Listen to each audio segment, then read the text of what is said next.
मोदी का make in India मंसूबा, एक इसराइली असलहा, भारतीय लेबल और दिफाई करप्शन की दास्तान। मोदी सरकार का नारा मेक इन इंडिया एक बार फिर दुनिया के सामने एक झूठ और धोखाधड़ी के नमूने के तौर पर बेनकाब हो चुका है। इस बार भारत के अंदर से खुद अपोजिशन लीडर राहुल गांधी ने बड़ा इंकशाफ करते हुए बताया कि किस तरह इसराइली दिफाई असलाह खुसूसन स्मॉल आर्म्स को अदानी ग्रुप सिर्फ रीब्रांड करके भारतीय फौज को फरोख्त कर रहा है और अवाम को मेक इन इंडिया का झूठा तासुर दिया जा रहा है। Just get a chair, no? So, here's his website, right? And we have our capabilities, unmanned systems, counter drone systems, small arms and accessories. So let's look at small arms. Okay. We go to small arms. Now, this thing, right, which they've called Abhay, is basically it's a Tavor. It's an Israeli rifle. How do you know that?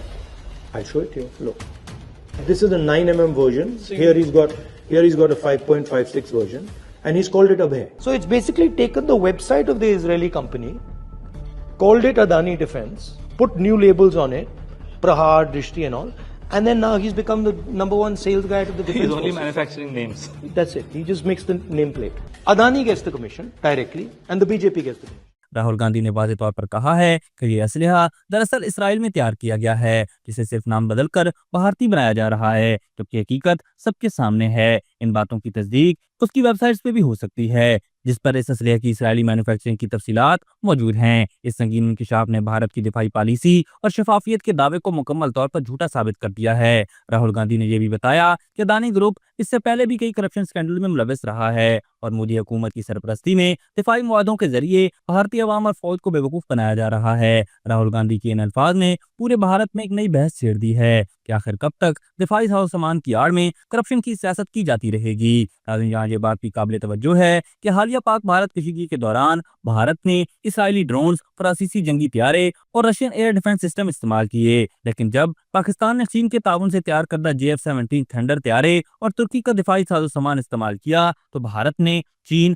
और तुर्की पर इल्जाम तराशी और लफ्जी गोलाबारी शुरू कर दी। ये दोहरा मेयार इस बात की वाज़ेह अलामत है कि भारत खुद बैरूनी असलहा इस्तेमाल करके भी खुद को मेक इन इंडिया का चैंपियन कहता है, लेकिन अगर पाकिस्तान आलमी दोस्तों और ताउन के तहत दिफाई तरक्की करे तो वो भारत को बर्दाश्त नहीं। यही वजह है कि दुनिया भारत की इस डिप्लोमेसी को संजीदा नहीं लेती, क्योंकि इसका असल मकसद सिर्फ हथियारों के आलमी कारखानों को खुश रखना है, न कि अपनी फौज या अवाम को खुद कफील बनाना। मोदी का मेक इन इंडिया दरअसल make in Israel relabel in India बेचू अडानी के नाम पर है, एक ऐसी कहानी जिसमें कौमी सलामती का नाम लेकर निजी कंपनियों की जेबें भरी जा रही हैं और अवाम को सिर्फ झूठे नारे और मीडिया की चमक दमक दिखाकर बेवकूफ बनाया जा रहा है।